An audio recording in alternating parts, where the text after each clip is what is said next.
يا أيها المرسلين وعلى آله وأصحابه أجمعين.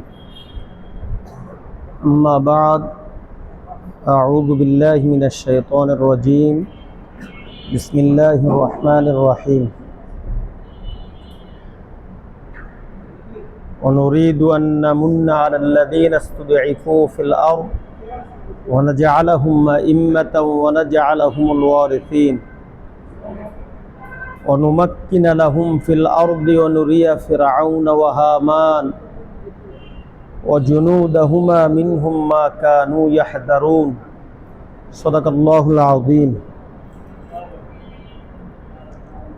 আল্লাহ রব্বুল ইজ্জতুল জালাল তার আলিশান শাহী দরবারে আল্লাহ পাকের শুকরিয়া আদায় করি যে আল্লাহ সুবহানাহু ওয়া তাআলা আমাদেরকে সালাতুল ইশা বা জামাত আদায় করার তৌফিক দিয়েছেন এবং নামাজের পরপর কোরআনের মজলিস তথা আসমানের নিচে জমিনের উপরে সর্বশ্রেষ্ঠ মজলিস জান্নাতের বাগান, এই মজলিসে আল্লাহ পাক আমাদেরকে কিছুক্ষণ সময় আল্লাহর জন্য কুরবানি দেওয়ার যেই ঈমান এবং হিম্মত মানসিকতা দিয়েছেন সেজন্য আল্লাহর দরবারে শুকরিয়া আদায় করি, আলহামদুলিল্লাহ। সম্মানিত ভাইয়েরা, আমরা জানি প্রতি সপ্তাহ আগে এই মসজিদে প্রোগ্রাম করতাম, এখন এক সপ্তাহ পর পর প্রোগ্রামটা এক বিশুদ্ধবার পর আরেক বিশুদ্ধবারে হয়। তার কারণ আরেকটা প্রোগ্রামে বিশুদ্ধবারে মানে এক বিশুদ্ধবার পর আরেক বিশুদ্ধবার আরেকটা প্রোগ্রাম আছে, এই কারণে তার মানে এই কারণে উপস্থিতির সংখ্যাটা একটু কমে গেছে। দ্বিতীয় আরেকটা কারণ হলো আমরা যারা বসি আমরা মনে হয় মানুষকে যেইভাবে আহ্বান করা দাওয়াত দেওয়ার ওটা করি না। যদি করতাম তাহলে লোক আরো বাড়ার কথা আসছিল, ঠিক না? তো সবার প্রতি শুরুতেই আলোচনা শুরুতেই অনুরোধরা জানাই যে বিশুদ্ধবারে প্রোগ্রামটা হবে এক বিশুদ্ধবার পর এক বিশুদ্ধবার, অর্থাৎ আজকে হয়েছে আগামী সপ্তাহ হবে না, এর পরের বিশুদ্ধবারে হবে, অর্থাৎ মাসে 2টা প্রোগ্রাম। আমরা নিজেরা বসবো এবং অন্যদেরকেও কি দাওয়াত দিব। অন্যদেরকে দাওয়াত দিলে লাভ আসেনি না? লাভও নাই, লসও নাই। লাভ আছে, লাভ আছে, প্লাস অন্যদেরকে দাওয়াত দেওয়া ফরজের অন্তর্ভুক্ত। দ্বীনের দাওয়াত দেওয়াটা কি ফরজের? দ্বীনের দাওয়াত প্রচার এবং প্রসার এই কাজটা কি কিন্তু ফরজ। এই কাজটা কি রাসূলুল্লাহ সাল্লাল্লাহু আলাইহি সাল্লামের উপর ওহী নাযিল হওয়ার অনেক পরে নামাজ, রোজা, হজ, যাকাত মদিনা আসার পরে ফরজ হয়েছে, কিন্তু দাওয়াত যেই দিন যেই মুহূর্তে নবুয়ত পাইছেন ওই মুহূর্তে থেকে ফরজ হয়ে গেছে, ঠিক না? এই কথাটা জানেন তো আপনার সবাই। দ্বীনের দাওয়াত এটা ফরজ। এটা কি উদউ ইলা সাবিলি রাব্বিকা বিল হিকমাতি ওয়াল মাউইযাতিল হাসানা। অনেক কথা একটা শব্দের ভিতরে, যাকে যেইভাবে দাওয়াত দিলে দাওয়াতরা তার কবুল করার মতন বিশ্বাস হয় ওইভাবে তারা দাওয়াত দিতে হবে। তারে হিকমত, প্রজ্ঞা, মিষ্টি ভাষা, কোমল ভাষা যেইভাবে দিলে সে দাওয়াতটা গ্রহণ করবে ওইভাবে তার কাছে দাওয়াতটা কি পেশ করা লাগবে। দাওয়াত ফরজ। দাওয়াত কি ফরজ। বাল্লিগু আন্নি ওয়ালাউ আয়া। এরপর রাসূলুল্লাহ সাল্লাল্লাহু আলাইহি ওয়াসাল্লামের হাদিসে আছে, রাসূলুল্লাহ সাল্লাল্লাহু আলাইহি ওয়াসাল্লাম হযরত আলী রাদিয়াল্লাহু তাআলা আনহুকে বলছেন, হযরত আলী হাদিসের রাবী বলতেছেন, হে আলী, তুমি লাল ওট পছন্দ করো? অবশ্যই এটা কি এটা না করে, যদি পরে থাকো ওট কিন্তু লাল হয় না, ওই সোনার হরিণের মতন। সোনার হরিণ যেরকম কথায় আছে বাস্তবে নাই, আছে নাকি সোনার হরিণ? ওরকম রাসূল বলছেন তাহলে তুমি দাওয়াত দাও, তুমি যেটা শিখছো যেটা পাইছো এটা অন্যের কাছে কি করো, দাওয়াত দাও। দাওয়াত দিলে কি হবে, এটা তো একটা আছে। আর একটা রাসূল বলছেন কি, যদি তোমার দাওয়াতে অন্য কোনো লোক কিছু শিখে আর ওটা আমল করে, ওই আমলকারী লোক যতদিন বেঁচে থাকবেন, যতদিন এটার উপর আমল করবেন, অর্থাৎ তোমার দাওয়াতের মাধ্যমে সে যতটুকু দ্বীনের ক্ষেত্রে সওয়াবের দিক থেকে উপকৃত হবে, যার দাওয়াতে সে দ্বীনের পথ চিনলো, দ্বীনের পথে আসলো, দ্বীনটা বুঝলো, ওই দাওয়াত প্রদানকারী সমমানের সওয়াব হবে। কথা বুঝাইছিনি? অর্থাৎ আমার আপনার আহ্বান, একটা লোক যদি নামাজি হয়, ওই যতদিন যত নামাজ পড়বে তার সওয়াব একটু কমবে না, তারটাতে কমবে নাকি? দুইজনের কারোই কিন্তু সওয়াব কমবে না। দুইজনের কারো যে দাওয়াতে সারা দিছেন তার যে সওয়াব হবে, যার আহ্বানে সে দ্বীনের পথে আসলেন, দ্বীন শিখলেন, দ্বীন বুঝলেন, তার সমান সওয়াব হবে, কেউর কোনো বিন্দু মাত্র কম দিবেন না। সুবহানাল্লাহ। এগুলি আমরা ছোটকাল থেকে শুনতেছি, ঠিক না? তবে যে এইভাবে বিশ্বাস করার, ওইভাবে বিশ্বাস করি না। তাহলে আমরা দাওয়াত দিব, ইনশাল্লাহ দাওয়াত দিব। তো যে আয়াতগুলি পড়ছি, দুইটা ছোট্ট দুইটা আয়াত পড়ছি, সূরাতুল কাসাস। সূরাতুল কাসাস, কাসাস শব্দের অর্থ ধারাবাহিক বর্ণনা, ধারাবাহিক বর্ণনা। অর্থাৎ এই সূরাটার আগের সূরার নাম হলো সূরা নামল, এরপর সূরার নাম হলো সূরাতুশ শুআরা। এই তিনটা সূরা ধারাবাহিকভাবে রাসূলুল্লাহ সাল্লাল্লাহু আলাইহি ওয়াসাল্লামের উপর নাযিল হয়েছে। আর তিনটা সূরার মূল আলোচনাটাই ছিল হযরত মূসা আলাইহিস সালামের আমলের আলোচনা।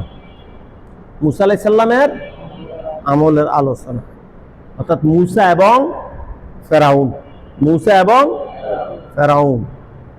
কোরআন শরীফে আমরা জানি সবচাইতে বেশি আলোচনা হয়েছে নবীদের মধ্যে কার? অর্থাৎ মূসা আলাইহিস সালাম। আর নবীদের দুশমনদের মধ্যে সবচেয়ে বেশি আলোচনা কার? ফেরাউনের। কার? নমরুদেরও তো আলোচনা আয় নাই। পৃথিবীর অন্য কোনো জালিমদের আলোচনা অতটা আসে নাই যতটা ফেরাউনের আসছে। একবারে প্রথম পারা থেকে শুরু করি শেষ পারা পর্যন্ত এমন কোনো পারা নাই যে পারাতে ফেরাউনের আলোচনা নাই। তো এই তিনটে সূরার মধ্যে মূসা আলাইহিস সালাম আর ফেরাউনের কাহিনী,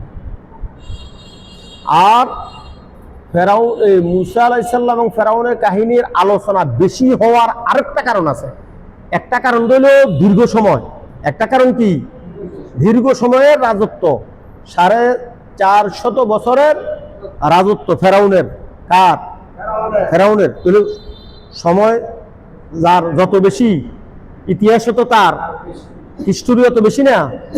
এটা একটা কথা। আর একটা কথা হইল রাসূলুল্লাহ সাল্লাল্লাহু আলাইহি সাল্লামের আমলে মূসা আলাইহিস সালামের শিক্ষা, তার কিতাব ওই আমলের লোকদের মধ্যে বেশি জানা ছিল এবং তারা গর্ববোধ করতো মূসা আলাইহিস সালামকে নিয়ে।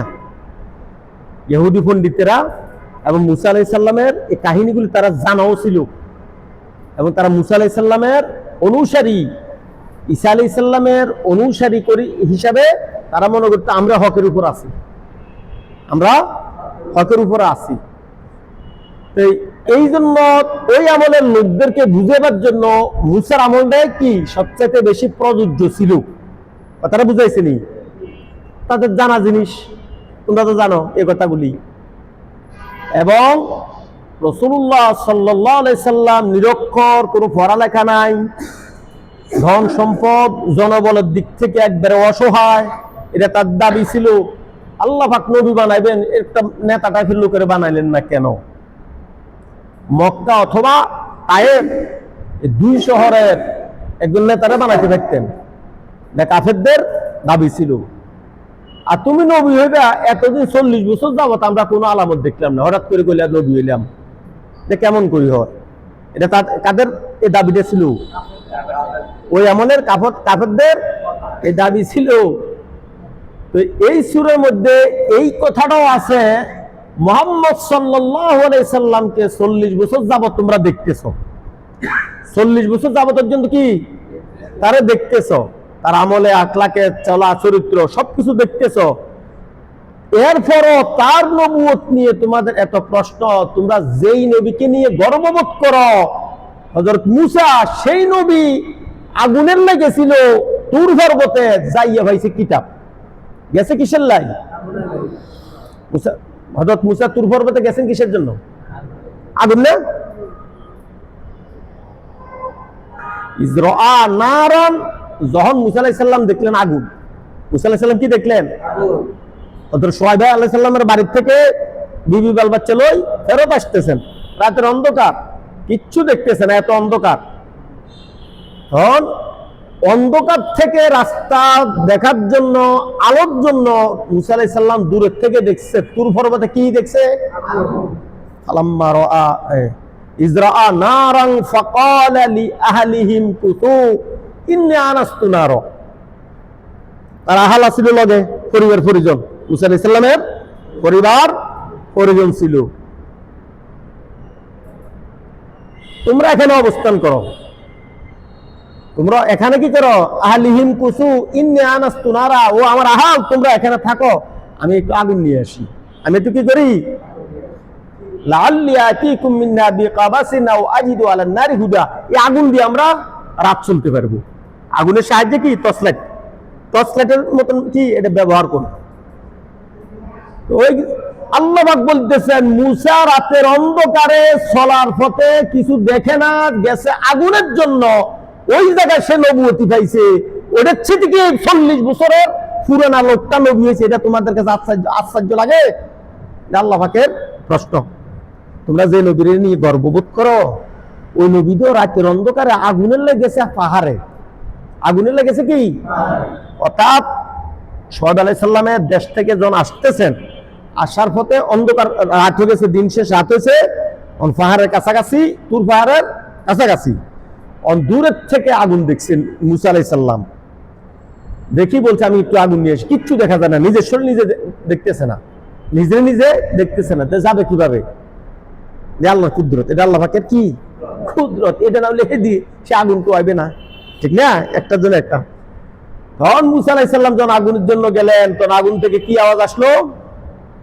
ইন্নানি আনাল্লাহ ইন্নানি ফাখলা'না আলাইক ইজরা নারান ফাকালা লিআহলিহিম কুসু ইন্নী আনাস্তু নারান লাআল্লি আতিকুম মিনহা ফালাম্মা তাহা নুদিয়া ইয়া মূসা ইন্নী আনা রাব্বুক ফাখলা'না আলাইক।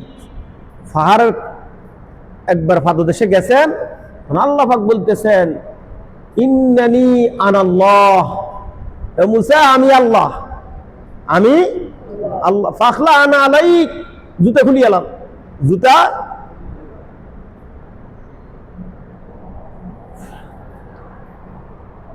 ইন্নাকা বিল ওয়াদিল মুকদ্দাসি তুয়া, অতি ফুত পবিত্র তুর পর্বতে আপনি আছেন। আপনি এখন কোথায় আছেন? পবিত্র, মুকদ্দাস, এটা কি? অতি পবিত্র। সুতরাং জুতা খুলি এলাম। আর ও আনা ইখতারতুকা, আর আপনাকে আমি নির্বাচিত করেছি। আপনাকে কি করছি? কি হিসাবে? নবী হিসেবে। আপনি সাধারণ মূসা নয়, শুরু হলো নবুয়তি, ঠিক না? ও আনা ইখতারতুকা, আমি আপনাকে নবী হিসেবে বাছাই করছি। ফাসতামি, সুতরাং শুনেন, লিমা ইউহা, কি ওহী নাযিল হচ্ছে। সুবহানাল্লাহ, আল্লাহ পাক বলতেছেন আপনি কি করেন? শুনেন, আপনাকে কি বলি, এটা আপনি কি করেন? শুনেন। মূসা আলাইহিস সালাম তো ভয় এবং আশা, আনন্দ এবং ভীতি দৌড়ে আছে, রাতের অন্ধকার তো আর কিছু দেখা যাইতেছে না, কিন্তু আওয়াজ খুব সুন্দর, কলিজা ঠান্ডা হওয়ার মতন। সুবহানাল্লাহ, আওয়াজটা কার? রব্বি আরিনি, বলতেছে আল্লাহ তো পরিচিত, আমি আল্লাহ, আল্লাহ বলছেন আমি আল্লাহ। তখন মুসা আলাইহিস সালাম বলতেছেন, আল্লাহ তো আপনি কোত্থেকে কথা বলতেছেন, কথা একবার ক্লিয়ার মনে হয় একবার আমার কাছে, আমি তো দেখতেছি, আমি দেখতে চাই। আনজুর ইলাইক রব্বি আরিনি আনজুর ওয়া লান তারানি। আল্লাহ পাক বলছেন কি দুনিয়াতে দেখতে পারবেন না, দুনিয়াতে লান ভবিষ্যৎবাণী, ভবিষ্যতের অর্থদানকারী, লান তারানি আপনিও শুধু দুনিয়ার কোন দৃষ্টি দেখতে পারবে না, আপনিও না, আপনার পরবর্তীও না, কেউ না। লান তারানি ওয়ালা, মুসা তো একটু ওই তর্ক বিতর্ক প্রবণতার লোক, ঠিক না? মুসা আলাইহিস সালাম আল্লাহর সাথে মজা ভাই কথা পাইতে বলতে, তারপরে দেখবো, আল্লাহকে দেখতে পারবো না, মুসাকে না দেখা লাগবে। মুসাকে কি মুসা আলাইহিস সালাম আল্লাহকে দেখতে পারবেন না, আর মুসা আলাইহিস সালাম কো দেহাম ছাড়া ছাড়বো না, ঠিক কিনা? নবী তো ঠিক না, আল্লাহ পাকের বাছাই করা অতি আদরের নবী হযরত মুসা। ওয়াযকুর ফিল কিতাবি মুসা ইন্নাহু কানা মুখলাসাও ওয়া কানা রাসূলান নাবিয়্যা। রাসূলুল্লাহ সাল্লাল্লাহু আলাইহি ওয়াসাল্লামের উপর আল্লাহ পাক বলছেন, মুসা আলাইহিস সালামকে ফরেন, মুসা আলাইহিস সালামকে আপনার উম্মতের মধ্যে তার কাহিনী বর্ণনা করেন, সে নবীদের মধ্যে, রাসূলদের মধ্যে বাছাই করা একটা নবী, মুখলাসান ওয়া কানা রাসূল, এবং রাসূল। সুবহানাল্লাহ। মুসা আলাইহিস সালাম বারবার বলতেছেন দেখব, আল্লাহ পাক বলতেছেন লান তারানি, লান তারানি দেখতে পারবেন না। মুসা আলাইহিস সালামকে আল্লাহ এত সুন্দর আমনে কথা, আমনে না কত সুন্দর, ঠিক কি না? না আমি তো দেখতে চাই ওই বুঝে না, বুঝ মানে না, আছে না কোন থাকলে দেন নাই তো নাই, ঠিক কিনা? অতি আদরের নবী না দেহনে লাগবো। তখন আল্লাহ পাক কি কইছে যে ফার উপর আমার নূর থেকে একটু নূর নিক্ষেপ করি, ওইটা দেখে যদি ঠিক থাকতে পারেন তাহলে পরে দেখেন, ঠিক কিনা? বাস্তবতা ছাড়া কথায় কোন দেহনে লাগবো। মুসা আলাইহিস সালাম কি ছাড়েন না,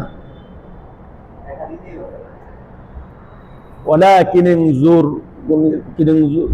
ইনজুর ইলাল জাবালি, পাহাড়ের দিকে তাকান, যদি ওইটা দেখি হজম করতে পারেন, চোখ ঠিক থাকে, আপনি ঠিক থাকেন, ফাইন ইসতাকাররা মাকানাহু ফাসাউফা তারানি, তাহলে এরপর আপনি কি আমারে দেখতে পারবেন। মুসা আলাইহিস সালাম পর্বতের উপর আল্লাহ পাকের নূর নিক্ষেপ করলেন, তখন মুসা আলাইহিস সালাম এটা দেখার পরে পরে সাথে সাথে বেহুশ হয়ে গেছে। ফালাম্মা আফাক, বেহুশ হই আফাক, ফালাম্মা আফাক, যখন তিনি পড়ে গেলেন তখন তিনি বুঝ মারলেন। ফালাম্মা, যখন তিনি আফাকা, বেহুশ হবার আগ পর্যন্ত কিন্তু মানে নাই, বেহুশ হওয়ার আগ পর্যন্ত কি মানছে নাকি? ফালাম্মা কোরআন আয়াতে, কোরআন শরীফে আছে, আফাকা ক্বালা সুবহানাক, আল্লাহু আকবার, ক্বালা আল্লাহ আপনি কথা ঠিক, আপনি কথা কি আর মনে মানে না, তো এই জন্য এত একটু বাড়াবাড়ি করছি। আল্লাহ পাক বলতেছেন, সেই যেই মুসাকে নিয়ে তোমরা গর্ববোধ করো, মুসা আলাইহিস সালাম ওই রাতের অন্ধকারে, যে রাতে নবী হয়েছে, যে রাতে তাকে আমি ডাক দিছি, যে রাতে সে আগুন দেখছে, যে রাতে পর্বতে গেছে, ওই রাতের 1 সেকেন্ড আগেও কি সে জানতো সে নবী হবে? তো তোমরা কি নিয়ে মুহাম্মদ সাল্লাল্লাহু আলাইহি সাল্লাম নবুয়তি নিয়ে প্রশ্ন উত্থাপন করতেছ? তোমরা জবাব দাও, ঠিক না? হ্যাঁ, মুসা আলাইহিস সালাম যে নবী হয়েছেন এটা তো তোমরা মানো, এটা তারা এবং নিজেদেরকে গর্ববোধ করে মুসার উম্মত। তো মুসার কোন কিতাবে আছে মুহাম্মদ এবং শেষ নবী আসবে না? এটার দলিল দাও। মুসাই শেষ, মুসার আদর্শ, মুসার শরীয়ত এটাই শেষ। যদি তোমরা সত্যবাদী হও, ইন কুনতুম সাদিকিন, তোমাদের দাবিতে তোমরা যদি সত্যবাদী হও, তোমাদের সেই মুসার গ্রন্থ থেকে একটা প্রমাণ পেশ করো।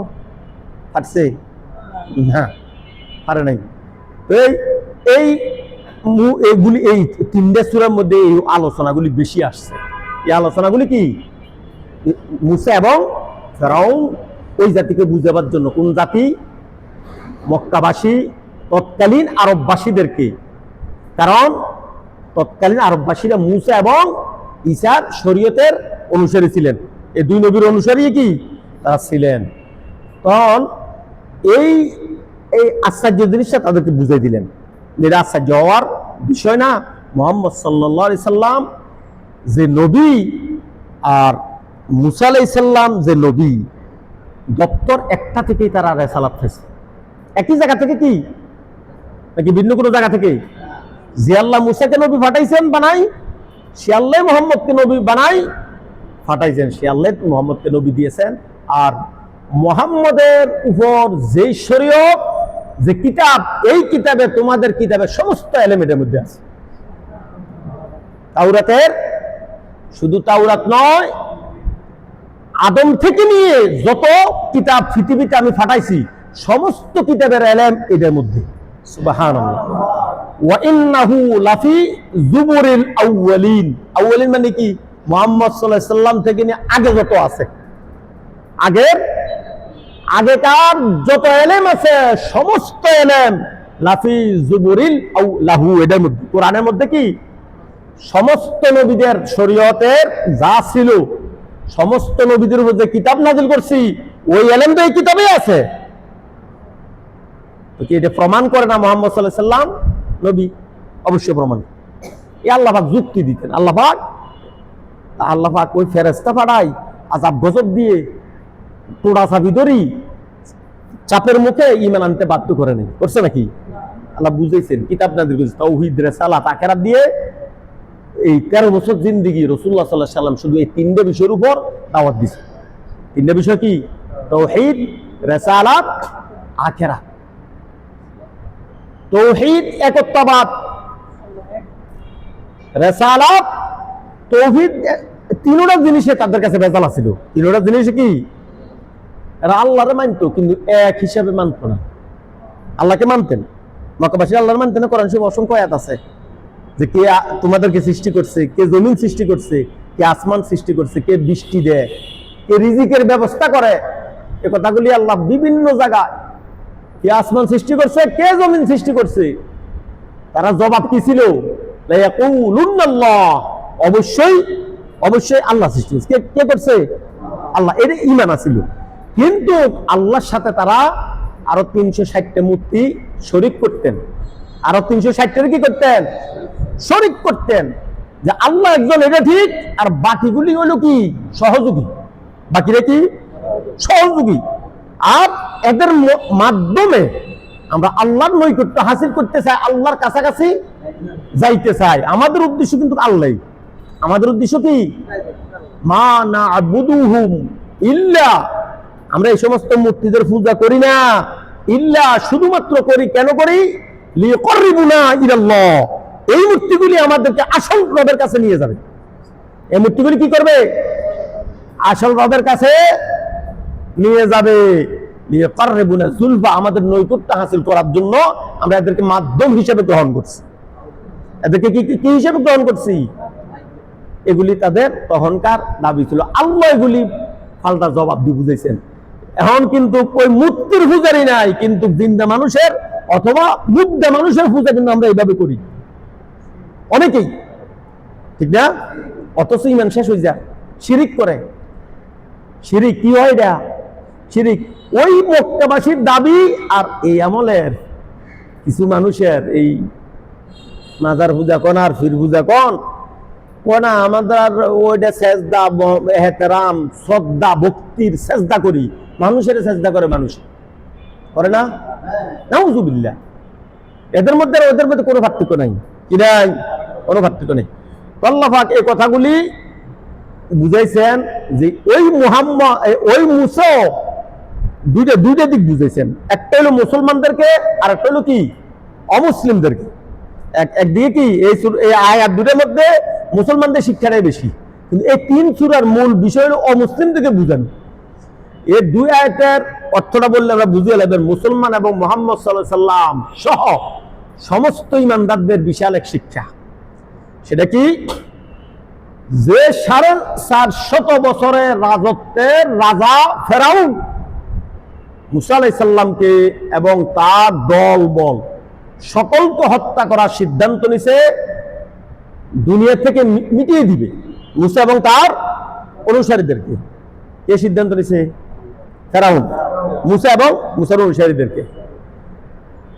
কিন্তু পরিকল্পনা ফেরাউনের যা ছিল, আল্লাহর একটা পরিকল্পনা ছিল, ছিল না? ওমাকারু মাকরাও ওমাকারনা মাকরান ওয়াহুম লা ইয়াশউরুন।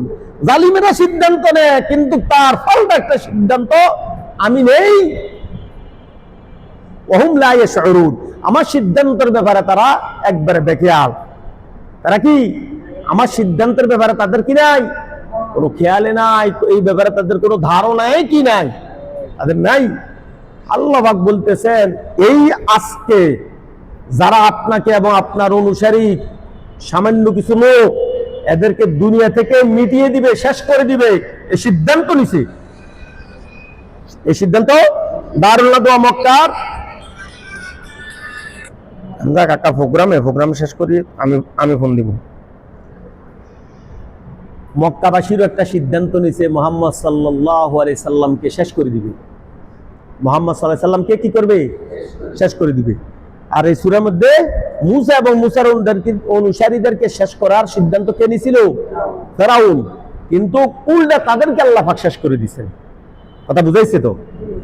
যখন মুহাম্মদ সাল্লাল্লাহু আলাইহি সাল্লাম এবং সাহাবায়ে কেরামকে শেষ করার সিদ্ধান্ত নিলেন, মক্কাবাসীদের সংসদ ভবনের নাম ছিল কি? দারুল নদওয়া। দারুল নদওয়ায় রুদ্ধদ্বার বৈঠকে সিদ্ধান্ত হয়েছে এরা শেষ করা লাগবে। এটা কি করতে হবে? মূলে মোহাম্মদ, হ্যাঁ শেষ হলে সব শেষ। হ্যাঁ শেষ হলে কি আর কোনো সমস্যা নাই, কারণ নবী শেষ, আর কারোর বেকারই মানব, ঠিক না? যত সমস্যা আছে পারিবারিক, আমাদের গ্রামে এই মহল্লা বাপে অমুসলিম ফোলা ইমান আনছি, বিশাল সমস্যা না? এরকম অসংখ্য সমস্যা প্রতিটা বাড়িতে সবাই ক্ষিপ্ত, সবাই খেপা। কারণ কি? কারণ একজনেই। কারণ কয়জন? কে? মুহাম্মদ সাল্লাল্লাহু আলাইহি সাল্লাম, ঠিক না? এরা সরাই দিলে সব শেষ, ঠিক না? এরা সরাই দিলে সব শেষ। কারণ সিদ্ধান্ত নিছে তারা, ইয়ামকুরু বিকাল্লাযীনা কাফারু, তারা ষড়যন্ত্র করলো, তারা সিদ্ধান্ত নিল। কাফারু কারা? কাফেররা। লিয়াসবিতুক আও ইয়াকতুলুক আও ইউখরিজুক, তিনটে সিদ্ধান্তের কথা আল্লাহ পাক কোরআনে। তারা যে পরামর্শ বইছে, জরুরি বৈঠক, এজেন্ডা একটা, মুহাম্মদ সাল্লাল্লাহু আলাইহি সাল্লাম এজেন্ডা করা, জরুরি বৈঠকের এজেন্ডা থাকে একটা। ওই জরুরি বৈঠকের এজেন্ডা শুধু মুহাম্মদ সাল্লাল্লাহু আলাইহি সাল্লাম। এখন এই বৈঠকে 3 ধরনের প্রস্তাব আসছে, একটা প্রস্তাব গৃহীত হয়েছে। 3 ধরনের প্রস্তাব কি? সবার মন মানসিকতা একরকম না, ঠিক না? একরকম। ইউসুফ আলাইহিস সালামকে কিন্তু হত্যা করার কথা বলছিল, বড় ভাই নিষেধ করছে। কোন ভাই?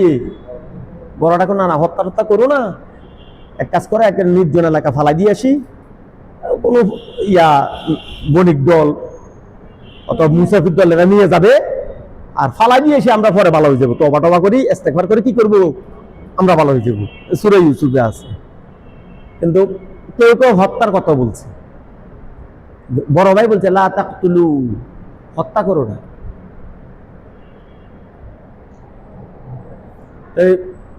মুহাম্মদ সাল্লাল্লাহু আলাইহি সাল্লামের ব্যাপারও কেউ হত্যার বিরোধিতা করছে।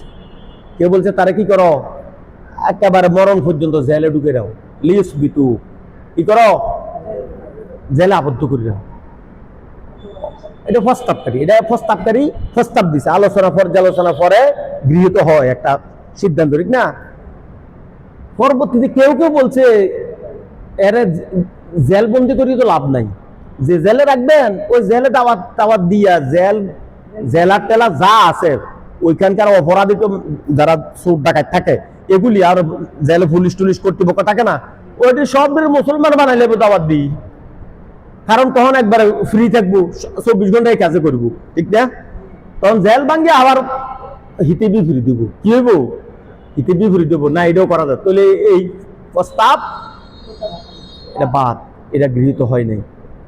আও ইয়াকতুলুক আও ইউখরিজুক, আর একটা ছিল কি, তার দেশান্তর করে দেওয়া। আরব ভূখণ্ড থেকে অন্য কোনো দেশে চলে যাক, যেখান থেকে আর ফিরে আসতে না পারে, ঠিক না? অন্য কোনো দেশে ফাটাই দাও। বাঙালিরা একটা সিনে আলমুল আমার ব্যবহার হইলে কি পাকিস্তান ফাটাই দাও, কথার লোক পাকিস্তান ফাটাই দাও। এই জালেমদেরকে এগুলি শোনানোর কথা বেশি, এদেরকে শোনাইলে তাদের ভিতরে বিন্দু মাত্র ইমান আছে, এগুলো আর আছে দিয়ে উঠলো, ঠিক না? কথায় কথা পাকিস্তান ফাটাই দাও কয়নি? এটি ফেরাউনের অনুসারী, এটি কি? এটি ফেরাউনের, আরে আবু লাহাব আর আবু জাহেলের অনুসারী। আচ্ছা যাই হোক, তখন বলছে কি দেশান্তর করে দাও, কি করো? তখন এটারও বিরোধিতা করছে, লাভ নাই, যে দেশে যাইব ওই দেশে দিনের দাওয়াত দিব, পরে ওই নেনে আসবো, ওই দেশের দাওয়াত টাওয়াত দিয়া দল বল নয় পুরো দেশটারে দখল করবো, পরে পুরো মক্কারে দখল করবো। আসলে এটি বাস্তবে এটি হয়েছে। দেশের তো বাড়ি গেছে না মদিনায়, মাতৃভূমি থেকে হিজরত করছে, পরে আইসে না দল বল নয়। আয়াতের লাস্ট অংশটা ছিল ইয়াহজারুন, যেটা তাদের ভয় ছিল সেটা তাদের সামনে হাজির করছি, যেটা মূসা এবং তার বাহিনীর ভয় ছিল সেটি তাদের সামনে আমি হাজির করছি। মূসা ক্ষমতা আইসে যায় কিনা, দিন দিন তার বনি ইসরাইলের দল ভারী হইতেছে, ফেরাউন এটা ভয় ছিল, এটা ফেরাউনের ভয় ছিল, সে ভয় আমি হাজির করছি। আল্লাহ পাক বলতেছেন সে ভয় দেখাই দিছি, যে আতঙ্কে সে দিন সেবরা খাইতো, ঘুমের মধ্যে সিটটা দিত, সে আতঙ্ক আমি হাজির করছি। অনুরিয়া ফিরাউন, আমি দেখাই দিছি ফেরাউন এটা। ও হামানকে দেখাইছি, অজনুদ এবং তার বাহিনী সকলকে কি দেখাইছি। মিনহুম মা কানু ইয়াহজারুন, আর ওদের ভয় ছিল ক্ষমতা জানি চলে যায়নি, ক্ষমতা না জানি চলে যায়। আল্লাহ পাক বলতেছেন, ওই তো কইলাম এটার মধ্যে ইমানদার মুসলমানদেরও শিক্ষা আছে এবং অমুসলিমদেরও কি বুঝ, তাদেরকেও বুঝাইছে। তো সিদ্ধান্ত নিল কি জেলে ঢুকান, এটাও হবে না, দেশান্তর করে দেওয়া এটা হবে না, কি হবে? লিয়াকতুলুক, কি করা? অবশ্যই হত্যা করা লাগবে। সিদ্ধান্ত কিসের? হত্যা। আল্লাহ পাক বলছে ওমাকারু মাকরাউ ওমাকারনা, জালেমেরও সিদ্ধান্ত না, আমারও তো সিদ্ধান্ত আছে। আল্লাহ পাকের সিদ্ধান্ত নাই? ওই দারুল নদওয়া রুদ্দুদার দরজা লাগায় বৈঠক করছে, যেখানে সাংবাদিকরা যাওয়ার কথা যাইতে দেয় নাই, ওই জায়গা থেকে তারা বাইর হইবার আগে তারা বসায় থাকতে মুহাম্মদ সাল্লাল্লাহু আলাইহি সাল্লামের কাছে খবর চলে গেছে। কথা বুঝেন নাই? বুঝছেন তো? তারা হত্যা করবে, তারা এখনো কিন্তু বৈঠকে, তাদের ভবনে এখনো কি চলছে, কিন্তু জিবরাইল হাজির, মুহাম্মদ আপনাকে এইভাবে আজকে হত্যা করবে, বাড়ি ঘেরাও দিবে, আর প্রত্যেক বাড়ির প্রত্যেক মতের প্রত্যেক দলের প্রত্যেক ধর্মের লোকেরা এটাতে অংশগ্রহণ করবে, কারণ আপনার সাফারা যেন এটার মোকাবিলা করতে না পারে। কয়জন লোক মোকাবিলা করবো? সবাই এটার সাথে, পুরো দেশবাসী এটা চাইছে, ঠিক কিনা? পুরো দেশের সাথে কি একটা দল বা একটা ছোট্ট একটা দল বা একটা গোষ্ঠী কি মোকাবিলা করতে পারে? পারে না। মুহাম্মদ সাল্লাল্লাহু আলাইহি সাল্লামকে জিবরাইলে কইছে আপনি বাইরে যান, কি করেন? হিজরত করেন। কি করেন? হিজরত করেন। রাসূলুল্লাহ সাল্লাল্লাহু আলাইহি সাল্লাম হিজরতের উদ্দেশ্যে বাইরে গেলেন। বাড়িতে যদ্দূর সময় লাগছে, এর মধ্যে বাড়িতে দেখে হাতে হাত, এক হাতে অস্ত্র, আরেক হাতে কি গায়ে গায়ে লাগা খাড়া, পুরা বাড়ি ঘেরাও করে রেখেছে। কারা? মুহাম্মদ সাল্লাল্লাহু আলাইহি সাল্লামের বাড়ি ঘেরাও দিছে আবু জাহেল আবু লাহাবদের সিদ্ধান্ত অনুযায়ী, তাদের সরকারি এবং বেসরকারি লোকেরা। কথা বুঝাইছে? কি করবে? হত্যা করবে। রাতের অন্ধকারে করবে না, কাপুরুষ রাতের অন্ধকার একজন গুপ্ত হত্যা করছে, দিনের আলোর অপেক্ষায় আছে, তারা দিনের আলোর মধ্যে হত্যা করবে, দিনের আলোতে করবে, দিনের আলোতে করবে, মানুষে দেখবে, গুপ্ত হত্যা করবে না, গুম খুন এটা করবে না। দেখেন অমুসলিম এদের ধ্যান ধারণা কেমন, কাপুরুষ বলো এটা আমরা চাই না, ঠিক কিনা? আমরা দেশে গুম খুন যা হইল, ওইটির সাথে বড় না ছোট? কথা বুঝাইছে তো?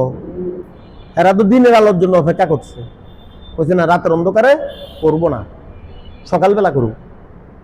আর রাতের অন্ধকারে যেটি করছিল ওই আবু জাহেল আবু লাহাবের চাইতে এটা কি ওইটার চাইতে আমি আরো আগেও বলছি ফেরাউনের চাইতে এটা বড় ফেরাউন। আল্লাহ বুঝার তৌফিক দাও, আল্লাহ হেদায়েত করো, জিন্দাটি আল্লাহ হেদায়েত করো, তারা জিন্দা আছে মুহাম্মদ সাল্লাল্লাহু আলাইহি সাল্লাম বাইর হইতেছেন, বারুদের সময় এইভাবে অবস্থা, সবার হাতে অস্ত্র, সবার হাতে কি আটকাতে পারছে? রাসূল বাইর হইছে দেখছে? দেখো নাই? সুবহানাল্লাহ, দেখে নাই? দেখছে? ওয়াজআলনা মিন বাইনি আইদিহিম সাদ্দান ওয়া মিন খালফিহিম সাদ্দান ফাআগশাইনাহুম ফাহুম লা ইবসিরুন। আল্লাহ পাক বলছে এক মুসলিম মহিলা নিক্ষেপ করেন, কি নিক্ষেপ করেন? কাঁদানি দেশের মতন কাজ করবে, করেন আপনি। সুবহানাল্লাহ। আল্লাহ পাক বলছেন রাসূল কি সার ছিটে না আমরা জমিনে এভাবে শিখছে নাকি? হ্যাঁ, বাড়ি সারিগুলি ঘুরি ঘুরি শিখছে। সুবহানাল্লাহ। এগুলি শোনার পর যদি ঈমান আমাদের তাজা না হয়, ঈমান বৃদ্ধি না পায়, তাহলে আর নসিব খারাপ বলতে হবে। কি খারাপ? মুহাম্মদ সাল্লাল্লাহু আলাইহি সাল্লাম বালু একদিকে নিক্ষেপ করছেন এবং কি যেই জায়গা থেকে নিক্ষেপ করছেন ওই জায়গা থেকে কাউকে সে দেখেন নাই, কাউকে দেখাও যায়নি। আল্লাহ পাক বলছে রমা রমাইতা ইয রমাইত ওয়ালাকিন্নাল্লাহ রামা। আপনি যখন নিক্ষেপ করছেন আপনি কোনো বালু কারো চোখের মধ্যে নিক্ষেপ করেন নাই, কারো গায়ের মধ্যে নিক্ষেপ করেন নাই। ওয়ালাকিন্নাল্লাহ রামা, আল্লাহর কুদরত প্রত্যেকটা কাফেরের চোখে চোখে পৌঁছাই দিছে, প্রত্যেকটা কাফেরের চোখে চোখে পৌঁছাই দিছে। সব এই রাতের জন্য অন্ধকার, সব কানা, চোখ জ্বলতেছে। এই দিক দিয়ে রাসূলুল্লাহ সাল্লাল্লাহু আলাইহি সাল্লাম বের হয়ে গেলেন।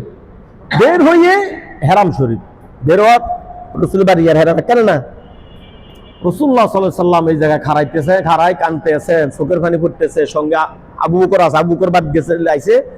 তো রাসূলুল্লাহ সাল্লাল্লাহু আলাইহি সাল্লাম ওই জায়গায় খাড়াই বলতেছেন ওয়াল্লাহি ইন্নাকা লাখাইরু আরদুল্লাহ। আল্লাহর কসম, কাবা, এই কাবার মাটি, এই কাবার মক্কার জমিন আল্লাহ পাকের দুনিয়ার সমস্ত জমিনের চাইতে এই জমিনের মূল্য, এই সম্মান অনেক বেশি। জমিনের মক্কা সম্মান বেশি না? আল্লাহর করে এটা ঠিক না? বাইতুল মামুরের বরাবর সোজা নিচে এই জায়গাটা। রাসূল বলতেছেন এই তোমার মর্যাদা আল্লাহর জমিনের মধ্যে সবচেয়ে বেশি মর্যাদা, এবং আমি তোমাকে আহাব্বু আরদুল্লাহ, আল্লাহর জমিনের মধ্যে সবচেয়ে বেশি ভালোবাসি। আল্লাহ পাকের সারা পৃথিবীর মধ্যে এই জমিনটাকে আমি কি করি? লাউলা আন্নী খুরাজিতু মিনকা মা খারাজিতু, এখানকার জালেমেরা যদি আমার এন্তন বাইর করে না দিতেন তাহলে আমি জীবনে এই মাটি ছেড়ে মক্কা ছেড়ে যেতাম না। কে বলতেছেন? বুঝছেন তো? যে জমিনের মূল্য আমার কাছেও বেশি, আল্লাহর কাছেও বেশি, সারা পৃথিবীর মধ্যে সর্বোৎকৃষ্ট জমিন মক্কার জমিন। চোখের পানি পড়তেছে। রাসূলুল্লাহ সাল্লাল্লাহু আলাইহি সাল্লামের হাদিসে আসছে দাড়ি বিজ্জাজ মাটিতে পড়ছে। ঠিক ওই মুহূর্তে জিবরাইল এই দুইটা আয়াত নিয়ে হাজির। কোন দুইটা আয়াত?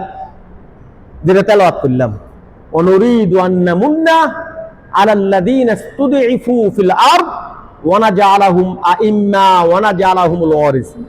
আলোচনা শেষ, আয়াতের অর্থটা বলি।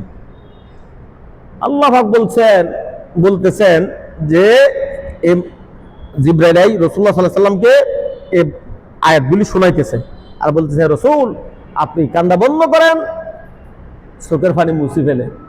এটা কৌশলগত কারণে কিছুদিনের জন্য আপনাকে এই জমিন থেকে অন্য জমিনে আল্লাহ পাক নিতেছেন, অচিরে এই জমিনে আল্লাহ পাক আপনাকে ফিরিয়ে আনবেন। অচিরেই লারাদ্দুকা, শুধু ফিরে আসবেন না, অবশ্যই ফিরে আসবেন। লারাদ্দুকা ইলা মাআদ, যেখান থেকে আপনি যাচ্ছেন সেখানে অবশ্যই ফিরে আসবেন। ইন্নাল্লাযী ফারাদা আলাইকাল কুরআন, যে আল্লাহ এই কোরআন আপনার উপর অবতীর্ণ করতেছেন সে আল্লাহর পক্ষ থেকে আমি জানাইতেছি আপনি এই জায়গায় ফিরে আসবেন। তবে আজকের মতন নয়, রাতের অন্ধকারে পলাতক অবস্থা আজকে যাচ্ছেন, আর যখন ফিরে আসবেন বীরের বেশে ফিরে আসবেন। যখন ফিরে আসবেন বীরের বেশে ফিরে আসবেন। সুতরাং কান্না বন্ধ করেন, আপনার কান্না আল্লাহর সৃষ্টি জগতে কেউ সইতে পারেন। সুবহানাল্লাহ। তখন এই আয়াতগুলি নাযিল করেছে। অর্থ কি? অনুরিদু আন নামুন্না, আল্লাহ পাক বলতেছেন আমার সিদ্ধান্ত নিলাম, আমি সিদ্ধান্ত নিলাম আন্না নিশ্চয় মুন্না যা অনুগ্রহ করব আলাল্লাযীনা ইসতুদঈফু ফিল আরদ, যাদেরকে জমিনে দুর্বল অসহায় মাজলুম করে রাখা হয়েছিল তাদের প্রতি আমি অনুগ্রহ করছিলাম। আর এই জমিনে আজকে যারা দুর্বল অসহায় হত্যা করার সিদ্ধান্ত নেওয়া হয়েছে তাদেরকে আমি এরকম অনুগ্রহ করব। বুঝাইছে না কথা? একটা যদি একটা বুঝাইতেছে, অর্থাৎ মূসা আলাইহিস সালামের প্রতি বনী ইসরাইলের প্রতি যেরকম নির্যাতন চলছিল আজকে সেই নির্যাতন চলছে। ওই মূসা এবং বনী ইসরাইলের প্রতি যেরকম দয়া অনুগ্রহ করছি আজকের এই মক্কাবাসীর ঈমানদারদের প্রতি সেই দয়া করব। কথা বুঝাইছে তো? একটা আল্লাহ মেসাল দিয়ে বুঝাইতেছেন। এ দয়াটি কি আল্লাহ পাক উড়ে করছেন? তিনটা দয়া। কয়টা দয়া? ওয়ানাজালাহুম আইম্মা, এ অসহায় মাজলুম এদেরকে আমি নেতা বানাবো। নেতা, ইমামের বহু বচন কি? আইম্মা। আমি এদেরকে নেতা বানাবো। কিসের নেতা? হারাম শরীফের নেতা? মসজিদের নেতা? মসজিদের ইমাম না। ওয়ানাজালাহুম আইম্মা ওয়ানাজালাহুমুল ওয়ারিসিন, এই জমিনের নেতা, জমিনের উত্তরাধিকার, জমিনের উত্তরাধিকারী করব। একটা করলে চলতো, এক নম্বরে জমিনের নেতা বানাবো অর্থাৎ রাষ্ট্র ক্ষমতা হারি জেরে বুঝ, ঠিক না? আর একটা হলো কি? উত্তরাধিকার করব, উত্তরাধিকারী করব এই জমিনের। তিন নম্বরটা কি?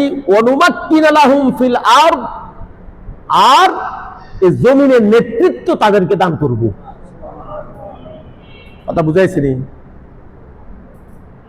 যেমন করছিলাম অনুরিয়া ফিরাউন ওয়া হামান ওয়া জুনুদাহুমা মিনহুম মা কানু ইয়াহজারুন, যেমন ফেরাউনের সাথে করছিলাম ঠিক এই মক্কাবাসীর সাথে সেটাই করব। কথা বুঝেছিনি? ফেরাউনকে কি করছি? মরা লাশ বানায় মুসার কদমে হাজির করছি। কি বানাই? মুসার সামনে আল্লাহ হাজির করছে না? জিন্দা দৈত্যের মতন গাবুর বানাইছে না মরা লাশ বানাইছে? কি বানাইছে? এখন আসেনি? আজকে যারা সিদ্ধান্ত নিছে মুহাম্মদ আপনাকে হত্যা করার, তাদেরকে আমি মরা লাশ বানাবো, মানে জিন্দা লাশ বানাই আপনার কদমে হাজির করব। এটা আমার সিদ্ধান্ত। ওরা বুঝছেননি? না আশ্চর্য লাগে? কোরআন শরীফের কথা না? তাহলে তো আশ্চর্য লাগার কথা। আশ্চর্য অবশ্যই, কোরআনে তো আশ্চর্য, বিশ্বাসযোগ্য। তবে কি বিশ্বাসযোগ্য? আল্লাহ পাক বলতেছেন যে আজকে ঠিক ফেরাউনের সাথে হামান এবং তার বাহিনীর সাথে যা ঘটেছে আজকের এই মক্কার নেতাদের সাথে এটা ঘটাবো আমি। এই ঘটনা এটা ঘটাবো। আজকে আপনি রাতের অন্ধকারে চলে যাইতেছেন পলাতক অবস্থায়, কিন্তু আপনি এইভাবে না, আপনি আসবেন বীরের বেশে। আর যাদের অত্যাচারে, যারা আপনাকে হত্যা করার সিদ্ধান্ত নিছে, যাদের কারণে আজকে আপনি রাতের অন্ধকারে ফলাইতেছেন, তারা আসবে আপনার কাছে, হয় মরা লাশ নয় জিন্দা লাশ। হয় মরা লাশ নয় কি জিন্দা লাশ। মরা লাশ আর জিন্দা লাশ তো বুঝি, বুঝলি? এটা মরে গেছে, এমনি লাশ হয়ে গেছে। আর একটা হাত পা বান্ধা লাশ বানাইছে, হাত পাও বাদা, এটা লাশ নয় কি নাকি? কত বড় প্রধান বিচারপতি কলা হাতটার উপরে উতরেছে, এটা লাশ নয় কি? কোন ক্ষমতা আছে তার? অথচ এর আগে কি ক্ষমতা? এটা দেশের প্রধান বিচারপতি, ক্ষমতার তো তার রাত। এ নিজে দাবি করে মানে আন্নাল কুওয়াতা লিল্লাহি জামিআ, এরা তো দাবি করেই সকল ক্ষমতার উচ্চ তারা। কিন্তু কলা ভাতার মধ্যে যে রাতের অন্ধকারে জঙ্গলে শুয়েছিল, তখন কি মরা লাশ না? হ্যাঁ, আল্লাহ পাক বলছেন এই আবু সুফিয়ান হাত বাঁধা ভাও বাঁধা অবস্থা মুহাম্মদ সাল্লাল্লাহু আলাইহি সাল্লামের সামনে মক্কা বিজয়ের দিন হাজির। এটা এলো মরা লাশ, আর এটা হলো জিন্দা লাশ। কথা বুঝাইছিনি? আর আবু জাহেলকে বদরের প্রান্তরে মরা লাশ করে হাজির করছে। দুটোটা ঠিক কথা, আল্লাহ পাকের কথা দুটোটা কি? 2 বছর পরে সবচেয়ে বড় নেতার মরা লাশ হাজির করছে মুহাম্মদের পদতলে, ঠিক কিনা? কয় বছর পরে? 2 বছর পরে বদরে। ঠিক কিনা? আর 10 বছর পরে পুরো মক্কাবাসীরে মরা লাশ, জিন্দা লাশ করি মুহাম্মদের সামনে হাজির। এইভাবে এই হাত অস্ত্র হালাই দিছে। আরবরা কিন্তু অস্ত্র সবসময় চলতো, ঠিক না? অস্ত্র হালায় হাত উপরের দিকে দিই, সিলিন্ডার, ঠিক না? হাত নিচে থাকলে কিন্তু কল্লা কাটবো, হাত নিচে থাকলে কি কল্লা কাটবো। কল্লা বাঁচাই দিলে কি করতে হবো? সিলিন্ডার করার পরে যুদ্ধ নীতি আছে না, ওই যে যুদ্ধ অপরাধ কর, যুদ্ধের আইন লঙ্ঘন করলে তো যুদ্ধ অপরাধী হয়। এর ফাঁকেও কিছু লোক মদিনাবাসীর, যারা মদিনাবাসীদের মক্কাবাসীর চিনে না, এরা কিছু লোক, সামান্য কিছু লোক খুন হত্যা করছে। একবারে কয় যে বিনা রক্তপাতে মক্কা বিজয়, না, এটা বিনা রক্তপাতে না, মানে যা হওয়ার কথা তার তুলনায় 99 হয় নাই। আল্লাহ পাকের এই কথাগুলি দিয়ে রাসূলুল্লাহ সাল্লাল্লাহু আলাইহি সাল্লামকে সান্ত্বনা দিলেন, ইমানদারদেরকে সান্ত্বনা দিলেন। কারণ কথা হলো এই জগতে, এই বর্তমান যুগে এই কোরআন কি, ওই ক্ষমতা, ওই আল্লাহ, এগুলি কি কোনো শিক্ষা নাই? আমরা যেন শিখতে পারি, আমরা যেন ওটা ধারণ করতে পারি। বিশ্বাসটা কি? আল্লাহ ওইটা এখনো আছে, আল্লাহ এখনো কি আছে। আমাদের ইমানটা ওই মানের হইলে এখন ওই মানের সাহায্য আসবে। তাহলে আয়াতটি কখন নাজিল হলো বুঝাইছে তো, হিজরতের রাইতে এই দুই আয়াত। আল্লাহ পাক যদি মনে থাকে না, এরপরে এই সপ্তাহ কোনটা আলোচনা করি, এরপরে কোনটা করা লাগে, যদি ইনশাল্লাহ মনে থাকে আগামী সপ্তাহে এরপর থেকে আলোচনা করব। এই সূরা থেকে আলোচনা করব, কারণ এটা আমরা এই সমসাময়িক বেশি গুরুত্বপূর্ণ নাকি ইনশাআল্লাহ। এই আয়াতের মধ্যে, সূরার মধ্যে কিছু আল্লাহ পাক এই দুর্বলদেরকে, কম সংখ্যক লোকদেরকে যেই বিজয় দেওয়ার কথা, আমরা সেই বিজয়ের আশাবাদী। আমরা দোয়াও করব এবং বিশ্বাসও করব, আল্লাহ দিতে পারেন। আল্লাহ দিলে সম্ভব, আল্লাহ দিলে কি সম্ভব। কোনো পার্সেন্টেজ, বড় দল আর ছোট দল কোনো কথা নয়। জয় এবং বিজয় আল্লাহর হাতে। কার হাতে? আমরা এই আয়াতের যে বিজয়ের কথা বলছে আল্লাহ পাক, এখানে কোনো সংখ্যা এবং কোয়ান্টিটি কত পার্সেন্ট হইব এটা বলে নাই, ঠিক কিনা? বলছে নি? সত্য আছে, শুধু ইমান। সত্য আছে কি? ইমান। আল্লাহ পাক যেন এই ধরনের সাহায্য পাওয়ার জন্য যেই মানের ইমান দরকার, আমরা আল্লাহর কাছে ওই ইমানটা চাইবো এবং নিজেও কি ওই ইমানটা গঠন করার, লালন করার, আমল করার চেষ্টা করব। আল্লাহ পাক আমাদেরকে তৌফিক দেন বলে আমি। সুবহানাকাল্লাহুম্মা বিহামদিক, আশহাদু আল্লা ইলাহা ইল্লা আনতা আস্তাগফিরুকা।